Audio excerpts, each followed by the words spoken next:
నీ మీద నీకు కాన్ఫిడెన్స్ అవసరం. దేవుడు చేసే అద్భుతాలు నీకు అండర్స్టాండ్ అవ్వాలి. ఎట్లా అంటే మెరకల్స్తే నేను ఒక సైన్ గా నేను ఉండడానికి నేను పిలువబడ్డాను నీకు అండర్స్టాండ్ అవ్వాలి. అన్ని విషయాలలో దేవుడు నిన్ను మోల్డ్ చేసి రిలీజ్ చేస్తాడు. గుర్తుపెట్టుకో, నువ్వు ఒక సైన్ గా నువ్వు భూమికి ఏలియా సైన్ తోటి ప్రపంచం అంతా ఆగిపోయినట్లుగా దేవుడు నీ కోసం నీ యొక్క సైన్ తోటి మనుషులందరూ నీ వైపు డ్రా అయ్యేటట్లు దేవుడు నిన్ను హెచ్చించబోతున్నాడు. యేసునామా. అరే ఎట్లా జరిగింది, అయిపోయింది అక్కడ.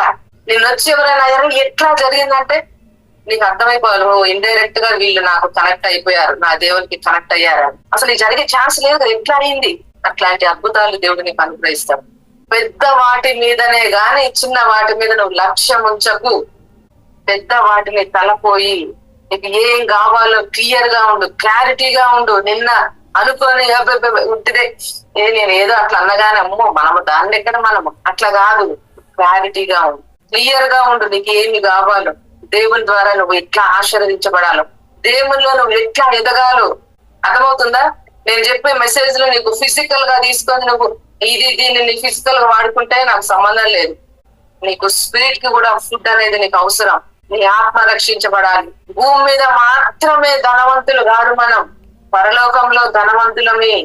భూమి మీద మాత్రమే నీ లైఫ్ ఉండదు, పరలోకంలో తర్వాత నీ లైఫ్ స్టార్ట్ అవుతుంది.